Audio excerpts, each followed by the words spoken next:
mga kaibigan at welcome sa pinakabagong programang tatalakay sa mga katanungan ng ating mga kababayan tungkol sa usaping legal. Dito lang yan sa Abogado ng Bayan.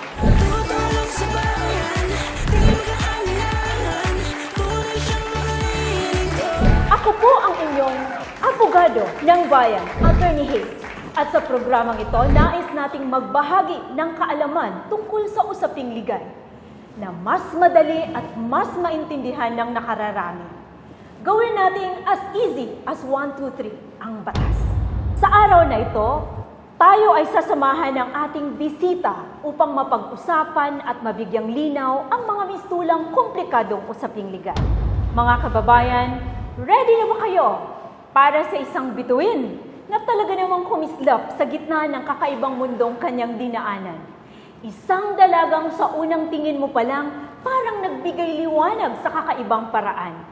Kilala bilang Badyaw Girl, ang ganda niya ay hindi lang panlabas, kundi pati na rin ang kanyang kwento ng tagumpay sa gitna ng mga pagsubok. Hindi lang doon, sumubok siya sa masalimuot na daigdig ng Pinoy Big Brother, kung saan mas lalong naging bukas ang kanyang puso at isipan. Ang kanyang paglalakbay sa bahay ni Kuya ay nagdala hindi lang ng damdamin, kundi pati na rin ng pag-usbong ng kanyang pagkatao.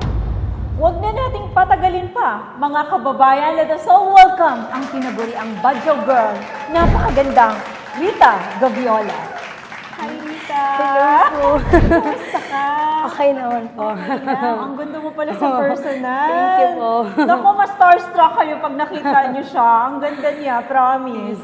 So, yung nakikita sa picture at sa TV, nakaiba sa personal, no? Kasi demure at napakagandang bata. So, ano pa siya talaga, very naive, no? So, kamusta ang iyong buhay-buhay? Okay naman, masaya naman po. Masaya ka naman.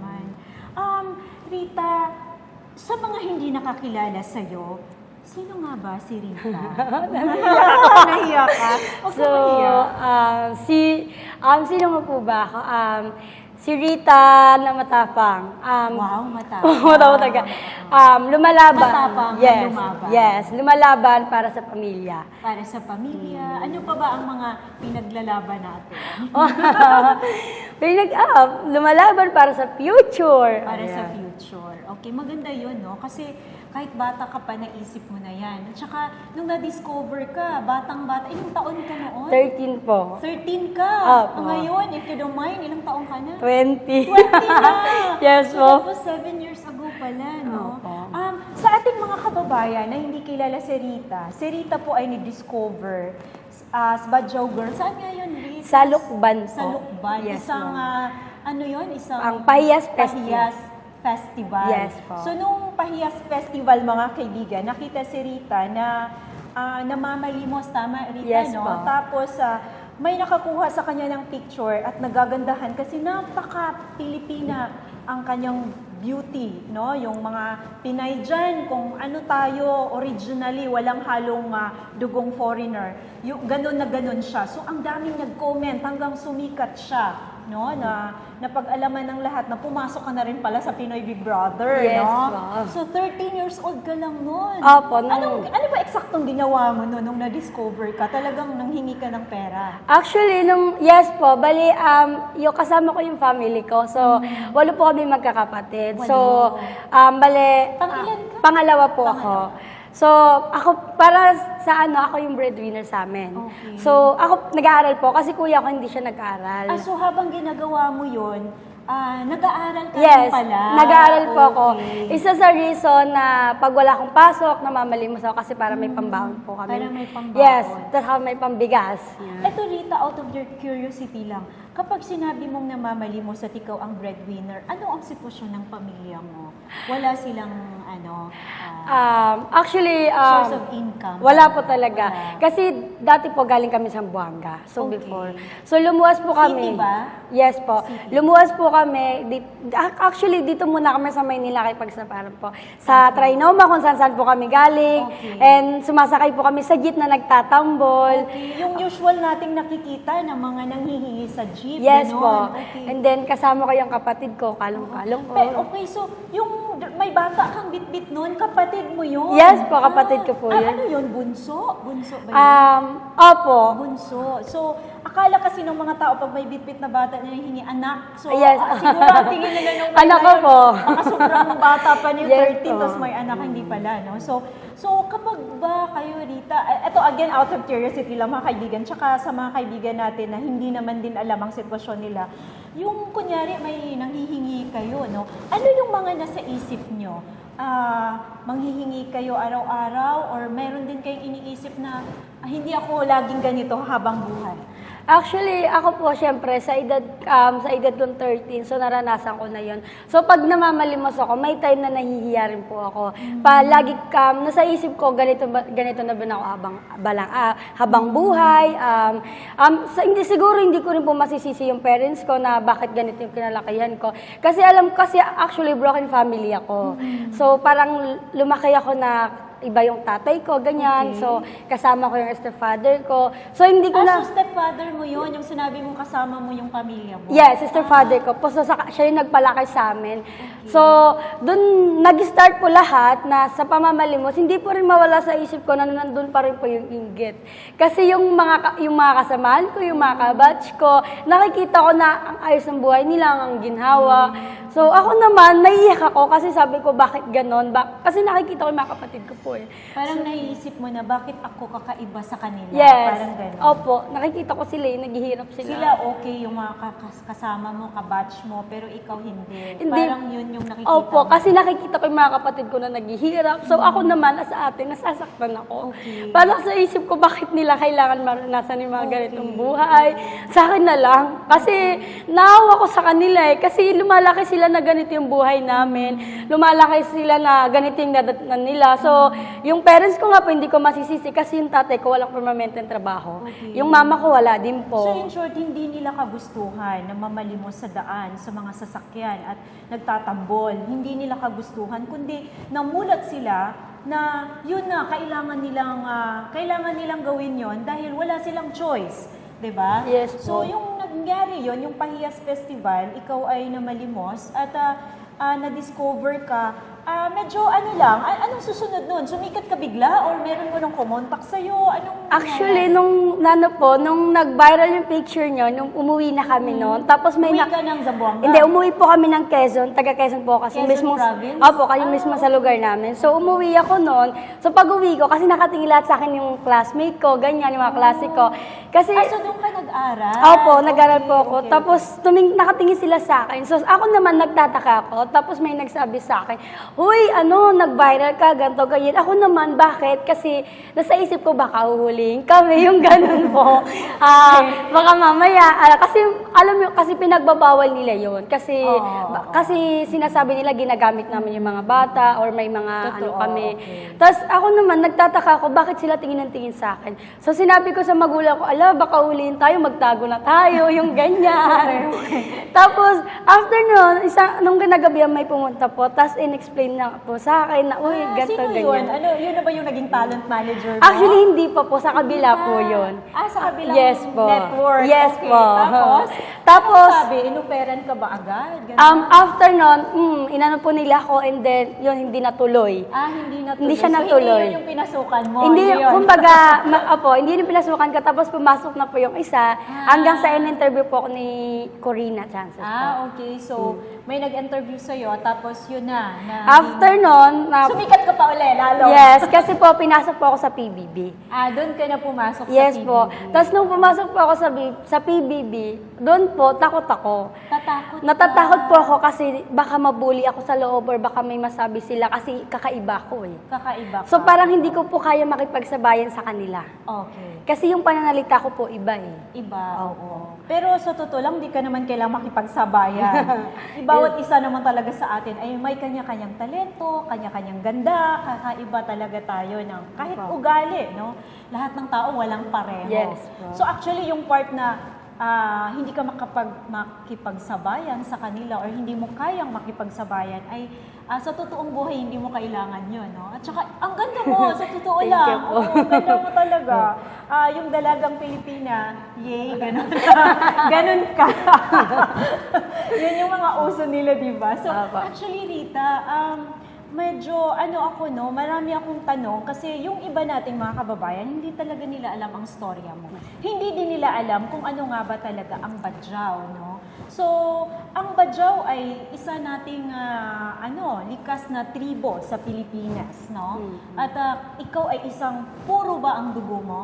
Purong Badjao. Yes po. So, ang mga magulang mo, ang nanay at ang tatay mo, at ang nanay at tatay nila ay Badjao din. Yes po. At kayo'y nagsimula talaga sa Zamboanga. Yes po. Tapos lumipat kayo sa Quezon Province. Hindi, sa Maynila po muna. Maynila, tapos Quezon Opo, Province. tapos nakala ko ng bahay sa Quezon na po. Sa Quezon na kayo. So, Opo. nung na-discover ka, Quezon na yun kasi Lukban, Yes no? po. Okay.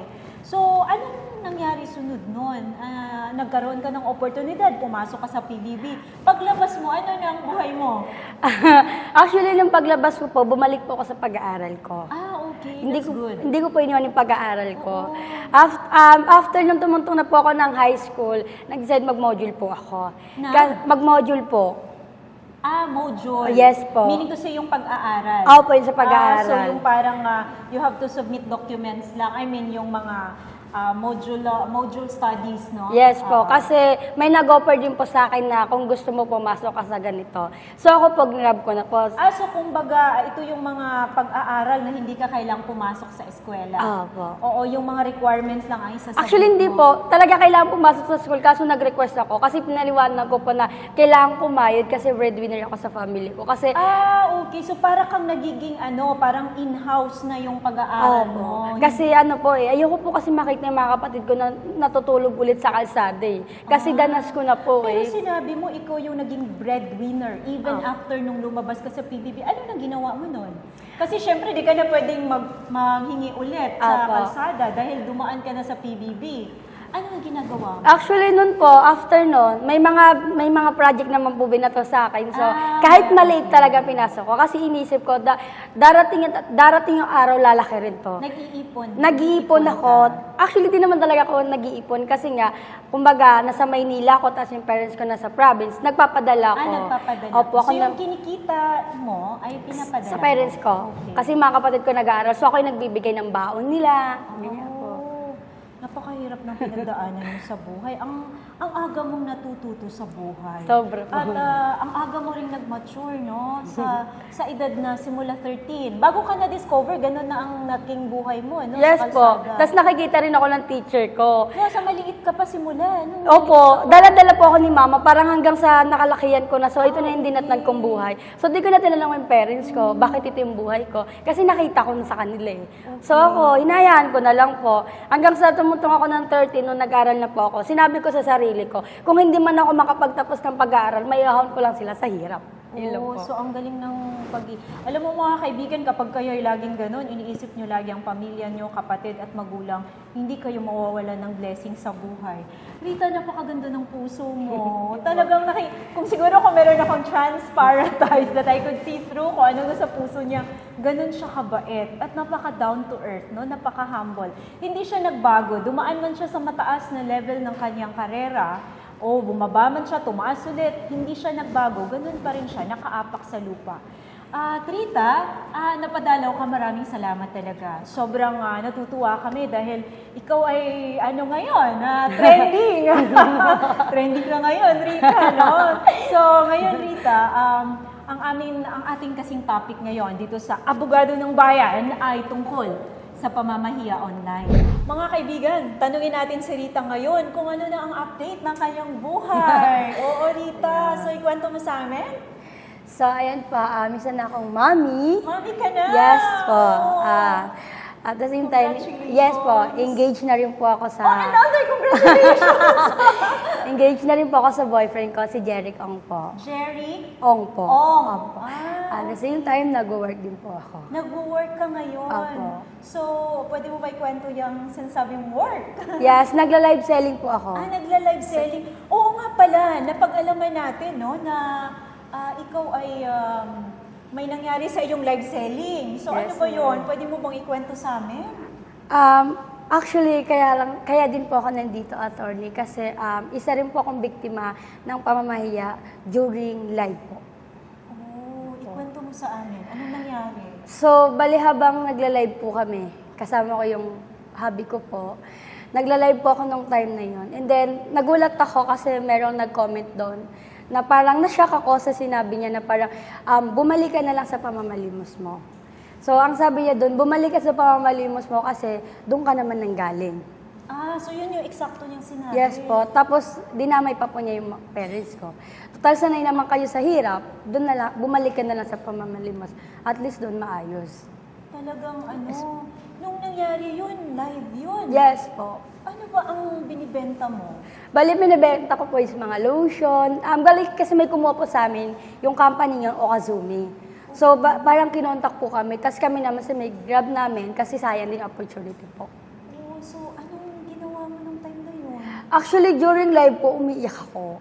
Kasi, yung nagla-live ako, nasaktan ako sa sinabi niya na bumalik ka na lang, kasama mo parents mo. Ako, ang sakit kasi parang ang tagal kong binuo yung sarili ko para lang matanggap ako ng ibang tao, para lang tanggapin nila ako kung ano yung pinagdaanan ng magulang ko. Ang masakit lang sa part po, dinamay pa po yung parents ko. So, yung parents ko kasi wala silang alam na sa province po sila. Ganun. Tapos, yun, hanggang sa kumalat na po, na parang ako naman, umiyak ako tuwing gabi. So, sabi ko sa sarili ko, ako na lang, wag yung magulang ko. Kasi, di ba, pagdating naman sa usapang pamilya, lalo na sa parents mo, masasaktan ka kasi dinadamay nila yun. Totoo. Okay. So, ano yung ginawa mo pagkatapos nun? Ginawa ko nun, as in, umiyak po ako nang umiyak. During live yun? Opo, tapos may mga nagko-comment na kesa, okay lang yan, hayaan mo. Pero nandun pa rin po siya, nambabash pa rin po siya. Nandun pa rin siya, hindi rin po siya umaalis. Tapos, ayun, sinasabi niya na, kaysa dyan, mag-live ka, wala ka namang mapapala. Tapos may natatanggap pa po ako. Nag-asawa ka kasi ng maaga. So marami. Yeah. Thank you kasi hindi ako iniwan ng partner ko. Hindi niya ako pinabayaan, pinanagutan niya ako. Kasi kung ibang tao yun, hindi. Kasi as in, sa part namin mga badyaw is parang takot sila makipagrelasyon sa Tagalog. Kasi marami sa aming mga badyaw na pag nakipagrelasyon po, sinasaktan. Ayun po. Attorney, pwede niyo po ba ipaintindi sa akin ang aking mga karapatan sa pamamahayag sa social media po? Mga kaibigan, sasagutin natin ang madamdaming tanong ni Rita. Huwag na huwag kayong aalis, magbabalik ang programang Apogado ng Vibe. Tutulong sa bayan, di mag-aalinlangan, tunay siyang mga lingkod. About ni Hayes, siya ang kasagutan sa ating mga katanungan. Siya ang maaasahan, dahil siya si Atty. Hayes. Tutulong sa bayan, di mag-aalinlangan, tunay siyang mga lingkod. Tutulong sa bayan, di mag-aalinlangan, tunay siyang mga Nagbabalik po ang programang Apogado ng Bayan.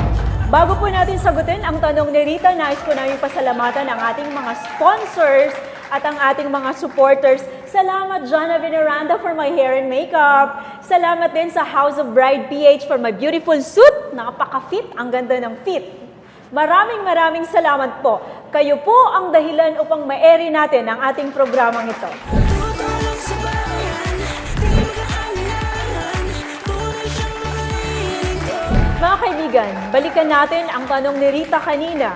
Ang sabi niya, gusto niyang malaman kung ano ang kanyang mga karapatan sa naging biktima siya ng isang pamamahiya sa social media, especially sa TikTok. So Rita, actually, madami kang karapatan kasi ikaw ay biktima ng pamamahiya. Kapag tayo ay napapahiya sa social media, ang atin pong unang karapatan ay pwede nating idemanda ang namamahiya sa atin.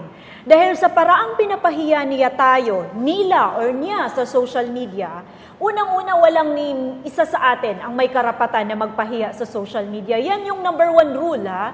Kahit isa sa atin sa anumang kadahilanan, walang karapatang mamamahiya sa social media. And itong nangyari kay Rita, habang nagla-live siya, nagbebenta siya, wala naman siyang ginagawang masama. Merong nagsabi sa kanya na bumalik ka na lang sa pamamalimos. Total, doon ka naman galing, kasama magulang mo. sa pagsabi ng ganun, anong karapatan ni Rita? Ang karapatan ni Rita, syempre, depensahan niya ang kanyang sarili. Paano niya depensahan? Actually, Rita, pwede kang mag-file ng case na cyber libel. Ang cyber libel ay isang kasong kriminal na pwedeng i-file ng isang taong biktima ng pamamahiya online. Online, whatever platform, pwedeng Facebook, TikTok, at kung ano pa yon na dumadaan sa online.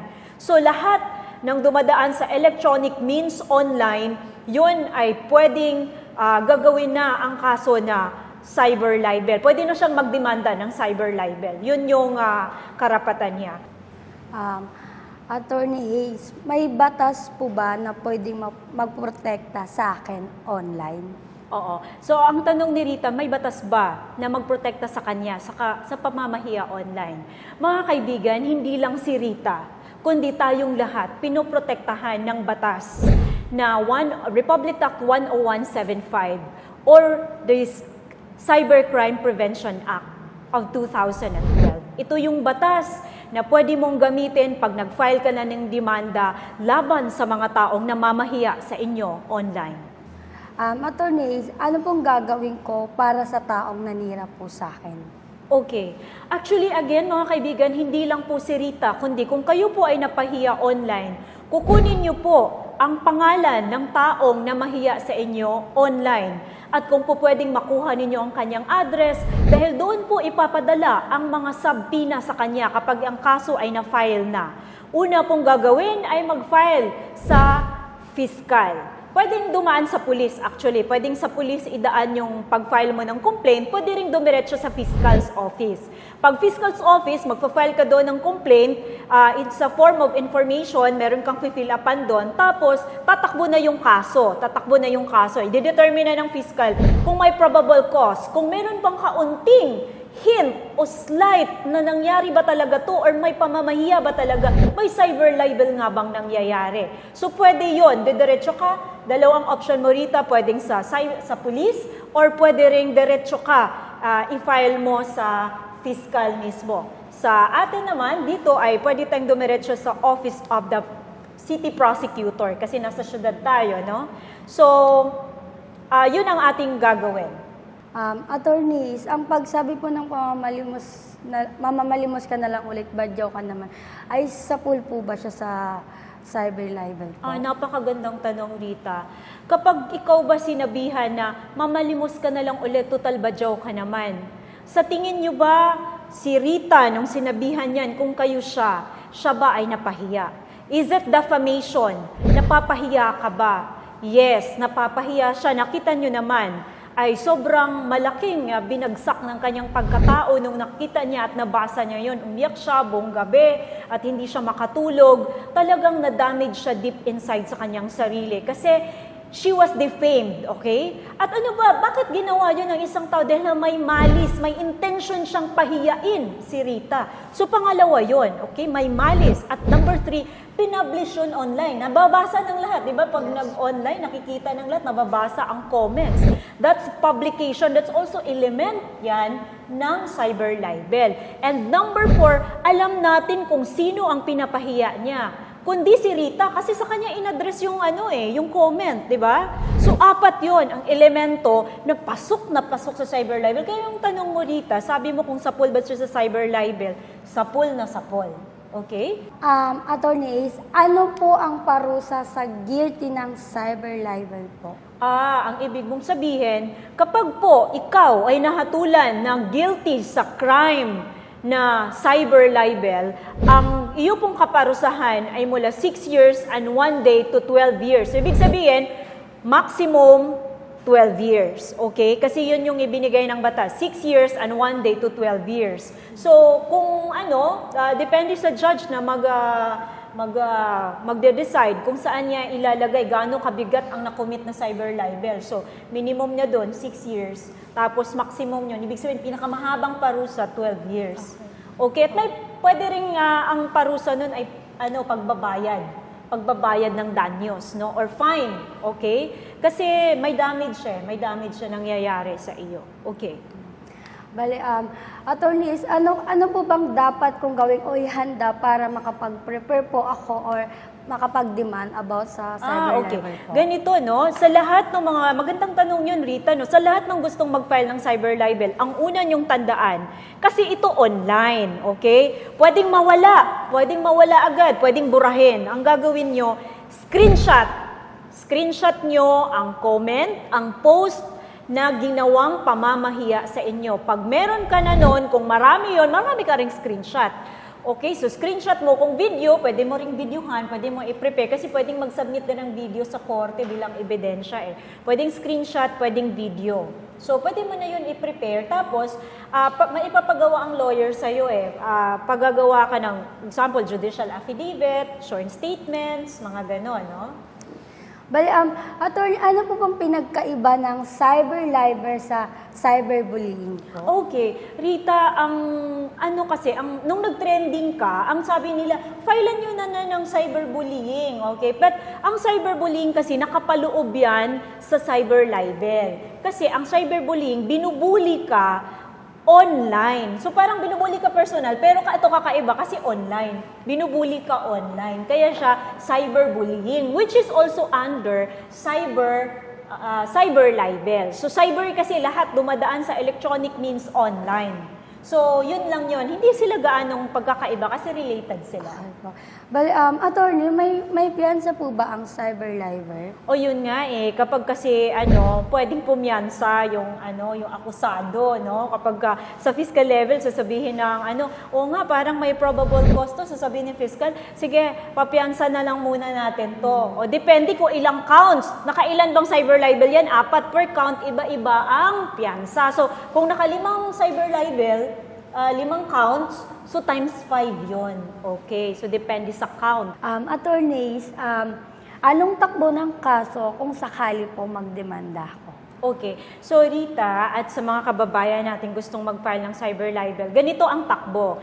Pag-file nyo, magkakaroon muna kayo ng hearing, isusubpina kayo. Kung ikaw yung akusado, ikaw yung makatanggap ng subpoena galing sa fiscal na pinapapunta ka sa fiscal para sa hearing. More or less 3 to 4 or 5 hearings, no? May isasubmit din kayong dokumento. So, pag-file ng complaint, magsasagot ang kabila, tapos magre-reply ang kabila, magre-rejoinder ang kabila, sagutan kayo nun. So may mga hearings. Ngayon, titimbangin ng fiscal yon, makikita niya may probable cause ba? Ibig sabihin, meron bang talagang ginawang cyber libel? If there is, then mag-i-issue ng warrant of arrest, no? Mag-i-issue muna ng resolution, tapos aakyat sa judge para issuean ng warrant of arrest. Aakyat na yun sa korte, tapos mag-hearing na ulit sa korte. Ngayon, dahil may bail, pwedeng makapag-bail, hindi mabilanggo ang akusado. Pwede siya mag-bail, sa labas siya. So habang nag-hearing, nakalabas siya dahil may piyansa siya.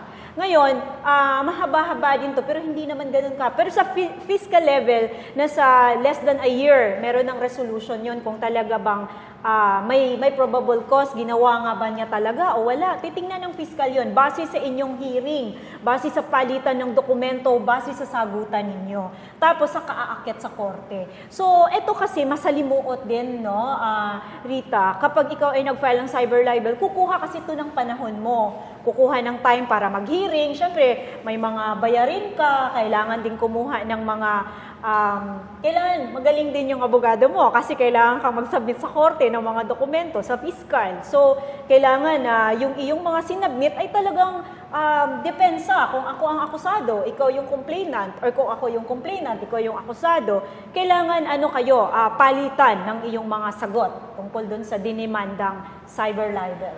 Mali, attorney, kung magdedemanda po ako, ano po ang makukuha ko kung sakali po? Okay, magandang tanong din yan. Kapag kayo ay nagdemanda ng cyber libel, kunyari si Rita, magdemanda siya, ano ang makukuha niya? Pwede siyang makakuha ng mga damages, no? So, may damage sa kanyang pagkatao. So, ang criminal case kasi ay kasama na dyan ang civil kasama na dyan. So, kapag may civil damages ka, ibig sabihin, nasirang pagkatao mo, i-prove mo lang yon sa court, no? Na damage ang pagkatao ko, na defamed ako kasi dahil sa ginawa niya, pwede kang awardan ng korte ng bayad sa damage sa'yo. Okay? Aside pa yan sa fine na ipapabayad ng korte doon sa akusado kung maging guilty siya.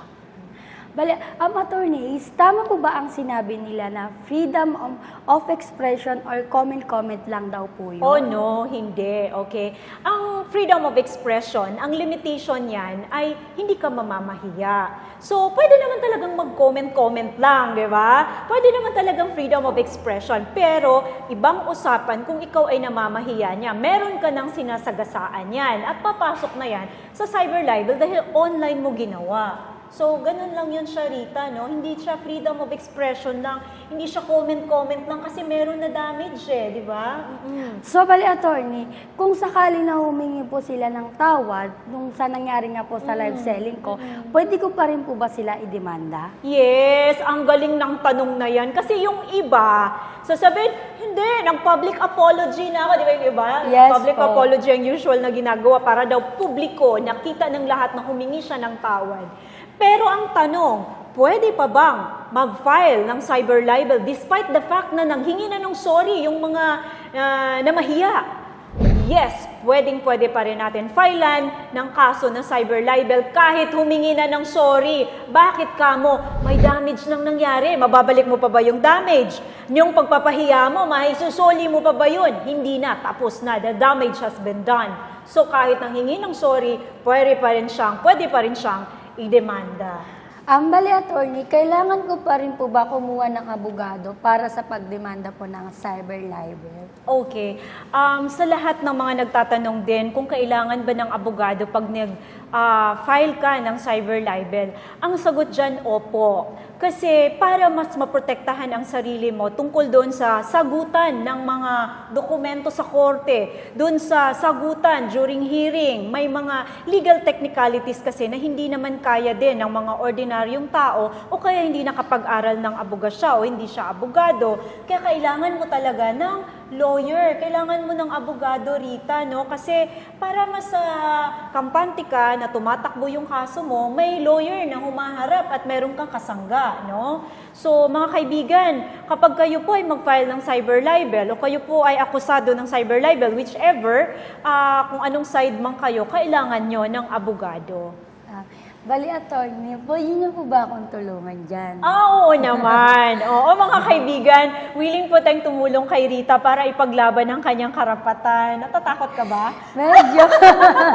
Okay. Tutulungan natin si Rita Thank you kung po. gusto niyang magdemanda. Oo. At tayo po ay magbibigay proteksyon sa iyo. Ilalaban natin ang kaso mo. Dahil na naman talaga ang trabaho ng lawyer. Kung kahit ikaw ang kinumplain, ikaw ang akusado, ikaw ang nag-complain or ikaw ang akusado, kung sinong lalapitan mong abogado, ilalaban ka. So, ikaw bilang complainant at mag-decide kang magdemanda, ilalaban natin ang kaso mo.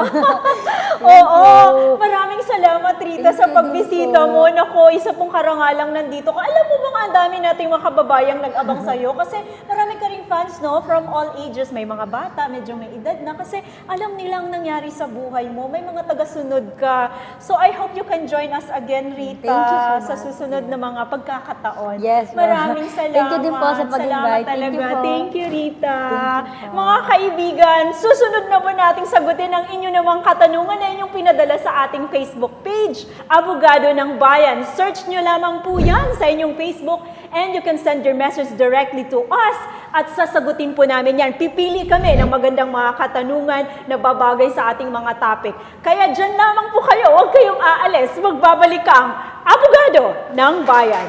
Tutulong sa bayan, di mag-aalinlangan. Tunay siyang mga lilingkod. Siya ang kasagutan sa ating mga katanungan. Siya ang maaasahan dahil siya si Attorney Hayes. Tutulong sa bayan, di mag-aalinlangan. Tunay siyang mga lilingkod. Tutulong sa bayan, di mag-aalinlangan. Tunay siyang mga lilingkod. Alright, nagbabalik po ang inyong Abogado ng Bayan. Ako po si Attorney Hayes at sasagutin na natin ang mga tanong nyo na pinadala sa ating official Facebook page, Abogado ng Bayan. Ang una pong tanong na ating sasagutin ay ito.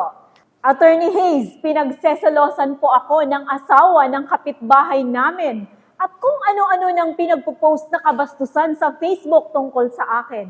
Nakuhanan ko ng screenshots lahat ng pinost niya bago niya ito binura. Maaari ko pa ba siyang kasuhan? Napakagandang tanong ang ating sasagutin. Maaari mo pa ba siyang kasuhan? Oo.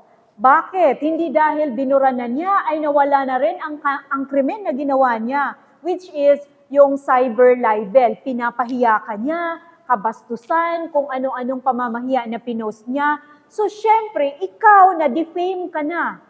Ikaw yun. So, may identity, may publication na nangyayari, may malis, may intensyon na masama ang pagpo-post niya. Kaya yun, pasok sa cyber libel. Parang nagiging kaparehas ito ng panghingi ng tawad.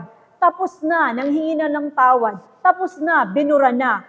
Pero meron pa rin nangyaring damage sa iyo dahil lahat ng elemento ng cyber libel ay pumasok doon sa pag-post niya. Pangalawang tanong, Attorney Hayes, ang anak ko po ay nasa Pilipinas at ang naninira sa kanya online ay nasa ibang bansa. Pwede pa rin ba yon kasuhan ng cyber libel? Yes. Kasi kung saan nangyayari ang cyber libel na pamamahiya, actually ito ay na-access no, ng iyong anak na nandito sa Pilipinas. Nandito siya. So dito niya nabasa, dito siya napahiya. So pwedeng dito niya i-file. Pero nasa ibang bansa ang nanira sa kanya. Ang gagawin nun, saan nakatira sa Pilipinas noon, yung naninira sa kanya, doon ipadala yung mga subpoena. So, kung sakali nakatira siya noon sa Quezon City, nung nasa Pilipinas pa siya, doon ipadala ang subpoena sa kanya to inform him na may kaso kang cyber libel at kailangan mo itong sagutin. Okay? So, wala pong problema yon kahit nasa ibang bansa siya. Ang susunod na tanong, Attorney Hayes, hindi po ako nakabayad ng utang. Ngayon po, binablockmail po ako ng nautangan ko na kapag di ako nagbayad, i-post niya ang mukha ko sa Facebook. Pwede ko ba siya kasuhan ng cyber libel? Okay, ito, hindi pa nangyayari ang cyber libel kasi binablockmail or parang sinisreten pa lang na i-post. Hindi pa talaga nangyayari ang cyber libel. So may elemento na kulang, wala ang publication, hindi pa nangyayari online. Kaya hindi siya pasok sa cyber libel. Pwede mo siyang kasuhan sa ibang krimen, pero hindi sa cyber libel. Susunod na tanong, Attorney Hayes, ano ang unang gagawin kung ako ay magdemanda ng cyber libel? Ang pinakaunang gawin ay ipunin lahat ng ebidensya tulad ng screenshots kasi ang atin kasing laban kapag cyber libel, since it's online, it's either video or screenshots of what have been posted online. So kung nag-post yun online, mga comments, posts, nandun ang iyong mukha, nandun ang iyong pangalan, i-screenshot mo yun. Ayun, kung yun may, kunyari, yung live, tulad nung tanong kanina, ay pwede din naman kasi itong gawin na i-video mo. Kasi ang korte, ang fiscal ay tumatanggap ng video na evidence. Okay, another one. Attorney Hayes, ako ay nautangan. At di ko napigil ang sarili ko. Sa galit ko, na-post ko ang nangutang sa akin. Yung picture niya na may caption na scammer at manluloko. Makakasuhan ba ako? Ano ang pwede kong depensa? Mahirap to, no? Kasi this is a question galing sa akusado. Ang sabi ng akusado, galit na ako, hindi ko na kinaya. Pinost ko na yung mukha niya at may nakalagay pang scammer at manluloko. Mahirap yon. So, ano ang depensa mo? Ang depensa mo, actually, wala kang depensa. Kasi na-post mo na. Nandun din yung pangalan niya. Nilagyan mo pa ng scammer at manluloko. Klarong-klaro, may malis. May intention kang sirain siya. At merong publication dahil na-post mo na. May identity dahil nilagay mo ang kanyang mukha. Diba? So, na-defame mo siya. Na-damage mo siya ang kanyang pagkatao. So, ibig sabihin, yun ay isang malaking pasok at sabol sa cyber libel. Another question. Attorney Hayes, may isang lending company na kapag hindi nakabayad ng utang sa kanila, ay pinapahiya at pinagmumura nila sa maraming tao ang nagkautang sa kanila. Cyber libel ba yun? Okay, kung ito ay hindi naman nangyayari sa online, hindi po ito cyber libel. Pwedeng libel. Libel kasi hindi naman siya, pamamahiya pa rin, pero hindi nangyayari online, kaya ito ay libel. So, hindi yun pasok sa cyber libel. Lahat ng dumadaan online, cyber yon. Cyberbullying, cyber libel. Pero kung hindi, libel lang, ordinary libel, under the revised penal code. Ngayon, meron pa tayong tanong, Attorney Hayes, tulungan niyo po ako.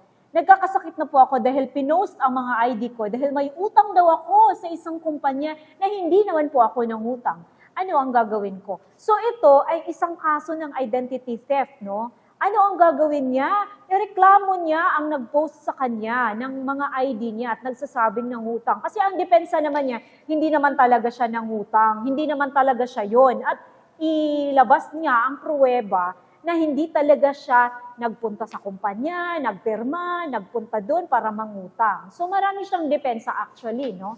So pwede niyang kasuhan yung nag-post sa kanya online. Sa pamamahiya pa rin to, isa pa rin tong paraan ng pamamahiya. Tsaka paano nakakuha ng mga ID ito? Kaya nakaw, identity theft. Another question. Attorney Hayes, tama po bang nanghaharas yung nasa online loan kung delay po kami magbayad sa nangutang sa kanila? Sobra po kasing taas ng interest nila kaya di ako nakabayad. Ang tanong mo kasi dito, ma'am or sir, no, ang pinadala mo message, nanghaharas sa'yo online. Tama po ba yun? Of course, walang tama sa panghaharas. Dahil yan ay isa na naman pong krimen. Sobra ka nang nagkaroon ng problema dahil sa panghaharas na yon. At yun ay dahil mataas ang interest. Actually, mataas man o hindi, nakabayad mo hindi dapat hinaharas. Online man o sa totoong buhay, physical, hindi walang ganon. Attorney Hayes, may nag-post sa akin na di ako nakabayad ng utang at apektado ang aking mga anak sa eskwela at natatakot din dahil may banta sa aming buhay. Tulungan mo kami. Ang nagpadala nito ay parang sinasabi niya, nagkautang siya. Pero hindi siya nakabayad at pinapahiya din siya online at apektado ang kanyang mga anak. May damage nang nangyayari kasama ang kanyang mga anak. So dahil siya yon at ang kanyang mga anak, pwede silang sabay na mag-file ng kaso as complainants dahil doon sa pagpapahiya pa rin online.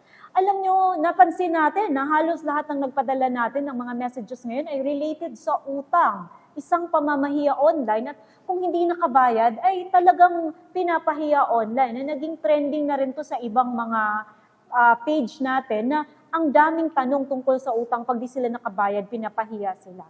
Sana hindi po natin yun gagawin, lalo na mga sa nangautangan, lalo na sa mga nautangan. Attorney Hayes, pinagbintangan po ako na ako daw ay pumatay ng kanilang anak na hiniram ko at inalagaan ko. Nagkasakit kasi nung inuwi nila at namatay. Cyber libel ba ang kaso ko sa kanila? Actually, kung ikaw ay pinahiya online, kasi parang hindi mo naman sinabi dito kung pinahiya ka ba online, pwede mong kasuhan sila, pero kung online ka pinahiya, pinost ng pangalan mo, sinabing murderer ka, na mamamatay tao ka, pwede mong sabihin na oo, pwede nating sabihin na cyber libel ang kaso nun. Isa pang tanong, Attorney Hayes, pinost ang mukha ko sa Facebook at nakalagay, drug pusher daw ako. Pwede ko bang kasuhan ang nag-post? Definitely yes ang sagot dyan. Drug pusher ka, so ikaw ay nag-i-impute sa'yo ng isang krimen na ikaw ay drug pusher. Of course, pwede mong kasuhan ng cyber libel. Pasok lahat ng elemento ng cyber libel. Dahil may publication, pinost sa Facebook. Kilala ka kung sino ka dahil pinost ang mukha mo. Ano ang sinasabi sa'yo? Sinasabi sa'yo, pinapahiya ka, sinabing drug pusher ka. Diba? At may intensyong sirain ka, may malis. So, ibig sabihin nun, pasok na pasok sa cyber libel. Cyber libel. Okay. Attorney Hayes, dahil ako ay di nakabayad sa utang at pinost ang mukha ko at masasakit na salita yung nagpautang sa akin ay nag-post, pwede ko ba kasuhan? Actually, yung pinag-utangan mo, pwede kang kasuhan niya kasi di ka nagbayad. Pero dahil ikaw rin ay ginawa niyang masama, online, which is pamamahiya na naman online, cyber libel din yon. Pwede mo rin siyang kasuhan. So, magkasuhan kayong dalawa. Kasuhan mo siya ng cyber libel, kasuhan ka rin niya ng pagdedemanda ng utang kasi di ka nagbayad. Ang gagawin mo na lang yan, magkasundo na lang kayong dalawa para hindi na kayo magkasuhan at mapaka-hassle ng may kaso. Isa pang tanong, Attorney Hayes, matatawag po bang manluloko ang taong hindi nakabayad ng utang pero unti-unti naman po na binabayaran, the delay nga lang po at pinost na agad sa Facebook na manluloko. Malalim po ang definition ng panluloko Pero sa tingin ko, kapag ikaw ay hindi nakabayad ng utang, pero nakikiusap ka namang unti-unti mo na lang bayaran, ito ay hindi panloloko dahil yun lang muna kasi ang kinakaya mo. Hindi ka naman nanloloko, hindi mo naman nilalagyan ng isang nagrepresenta ka ng mga bagay-bagay na hindi mo naman pala totoo. Wala namang ganun eh. Kundi nakikiusap ka lang na unti-unti mong babayaran, kaya hindi yan panloloko. Hindi rin nararapat na i-post ka na manloloko ka dahil unti-unti lang ang pagbabayad mo. Medyo unfair naman yon. Okay. Another question. Attorney Hayes, matigas kasi magbayad ang nangutang sa akin. Kaya pinost ko ang mukha niya at convo namin. So yung conversation nila, mukha plus conversation, pwede ba niya ako ihabla? Ay, oo, pwede. Kasi na-identify na kung sino pinahiya mo, yung mukha niya nandoon. Tapos pinost mo, di ba, 4 ang elemento ng cyber libel. May intention kong sirain siya dahil pinost mo nga, pinapahiya mo siya.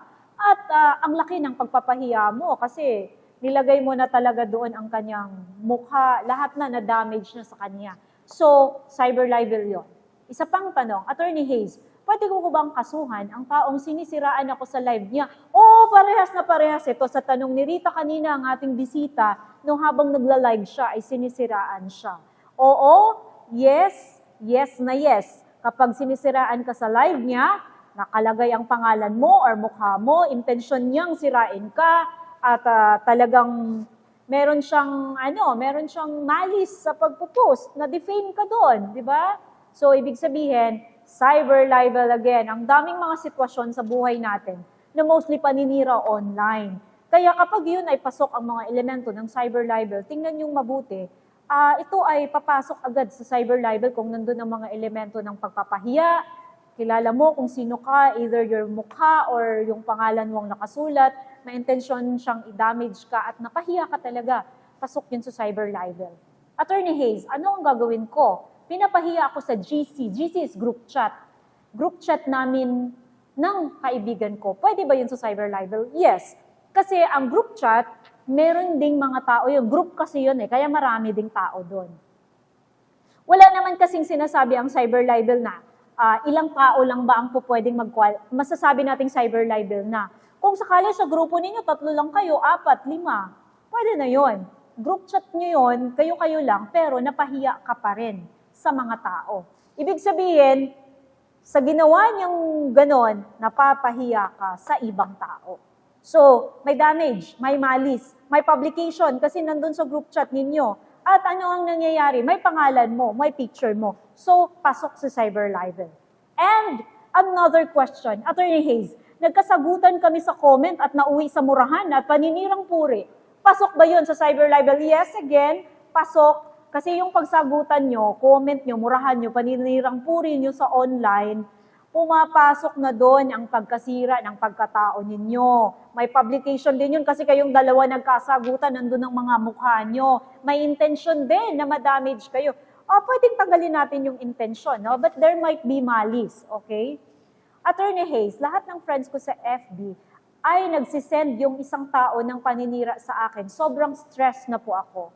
Paano po gagawin ko? So, parang ang sinasabi niya dito, meron siyang mga friends sa FB, sa Facebook, tapos may isang tao nagsisend sa lahat ng friends niya, sinisiraan siya. Again, this is another situation na pasok ang cyber libel. Kasi maraming tao ang pinadalhan ng message na yon, nakarating yun sa kanila, nandun ang mukha mo or pangalan mo, identified ka, pinablish yun dahil pinadala, at may malis din yon, may damage din yon. So, pasok pa rin sa cyber libel. Isa pang tanong, ang dami nating tanong sa cyber libel, so dumarami ang mga nagpa-file ng, mga biktima ng cyber libel. Attorney Hayes, ginagawan po ako ng storya ng kababuyan na at malalaswa na di ko naman po ginawa at pinagkalat sa Facebook. Ano ang gagawin ko? Pwede mo nang idemanda. Yung lahat ng screenshots na yon, ng pangbababoy sa'yo, malalaswa, paninirang puri, ipunin mo yon, lahat ng screenshots na yon, at gawin mo na yung ebidensya para i-file mo sa Fiscal's Office, sa Office of the City Prosecutor. Attorney Hayes, pinagkakalat ng tao na katrabaho ko na may summons daw ako at anytime ay dadamputin ako. Di naman po totoo. ano ang gagawin ko? So, hindi ito klaro, no? Kung online ba siya sinasabi na pinapahiya siya or pinagkakalat. Kung hindi po sa online, pag hindi po sa online, hindi po ito pasok sa cyber libel. Okay? Baka po pwedeng libel. O kung na-damage ka talaga, pwedeng civil case lang ng damage. And our last question, Attorney Hayes, may photo about sa utang. At nakatag ako at ang asawa ko at nag-caption, huwag i-ignore ang messages niya. Pwede ko bang kasuhan ng cyber libel? So po pwede ito, no? Depende sa caption na nakalagay doon tungkol sa utang. Kasi pwedeng ipahiwatig na siya yung nagkautang tapos nakatag pa. Ang pagtag kasi, at nandun ang pangalan mo, automatic ikaw yung ibig sabihin nun, di ba? May publication, may damage, may malice. Automatic yun. So ito kasi hindi klaro. Kailangan nating makita ano nga ba ang photo na tinag ka. So tingnan niyo ito dapat Kasi bago ka mag-file, titingnan mo dapat ano nga ba ang mga ebidensya mo, pasok ba yon, matibay ba yon, pulido ba yon, para hindi ka naman nagsasayang ng oras sa pag-file ng kaso. So yun po ang ating mga messages. Napakarami pa pong mensahe natin na alam ko, lolobo na naman to, dadami na naman ang mga tanong natin dito sa cyber libel pagkatapos i-air natin ng episode na to kasi ang daming talagang mga biktima ng cyber libel, cyberbullying, lahat ito, no? Mga kaibigan, gusto ko lang pong ipaalam sa ating mga kababayan na i-practice po natin ang social media etiquette. Ito po ay mga kabutihan, kaugalian na dapat nating i-practice. Ngayon po na nasa panahon na po tayo ng social media, na kahit ano na lang pinupost mo, hindi po pwedeng ganon. Kahit ano na lang gagawin mo mga salita para sa isang taong masisira. Hindi po dapat ganon ang ginagawa. Lahat po tayo ay responsable sa ating mga pinopost. Unang-una, wag kang mag-post. O ikaw, wag kang mag-post ng nakakasira sa iba. Hindi lahat ng bagay na nakikita mo pwede mong i-post. Hindi lahat ng naiisip mo pwede mong i-post. Hindi lahat ng caption, ng comment na nakakasira ng isang tao ay dapat mong i-post. Hindi lahat ng mga mukha na nakukuhanan mo sa daan, na nakuhanan mo kahit saan ay pwede mong i-post. Dahil hindi mo alam ang consequence niyan, pwede kang magkaroon ng kasong cyber libel. Dahil nagpahiya ka, nakikita ang mukha or pangalan ng taong pinupost mo, may damage kang nagawa sa isang tao at may intensyon kang sirain ang isang tao. Napakalaking bagay po sa isang tao na masira ang kanyang puri, ang kanyang integridad dahil lang sa ginawa mo. Think before you click, ang sabi ng National Privacy Commission. Dahil isa rin sa ating pinoprotektahan ng cyber libel ay ang ating personal information. Hindi tayo dapat mamamahiya. Wala tayong karapatang mamahiya kahit ano pang rason. Kahit may ginawa pang masama ang isang tao, idaan nyo sa tamang paraan. Meron tayong batas, meron tayong korte, idaan natin sa proseso. Huwag tayong mag-shortcut dahil ang social media ay hindi shortcut para gawin nyo na yun na ang hustisya para sa inyong kalaban. Hindi nyo dapat ginagawa yan. At malakas na ebidensya yung mga pinopost ninyo. Ang mukha ng tao, ang pangalan ng tao na inaalagaan niya ng ilang taon, na pinoprotektahan niya. At yun ang kanyang daladala habang nabubuhay siya. Hindi nyo dapat gagawing sa isang click lang masisira. Hindi maganda sa isang tao kahit ikaw pa ang gawa nun na sirain ka online. Mga kaibigan, marami at dumarami ang kaso ng cyber libel. Puno na po ang files ng fiscal. Puno na po ang mga kaso ng West. Huwag na kayong dumagdag pa. Mabuhay po tayong lahat. At dito na po nagtatapos ang ating episode.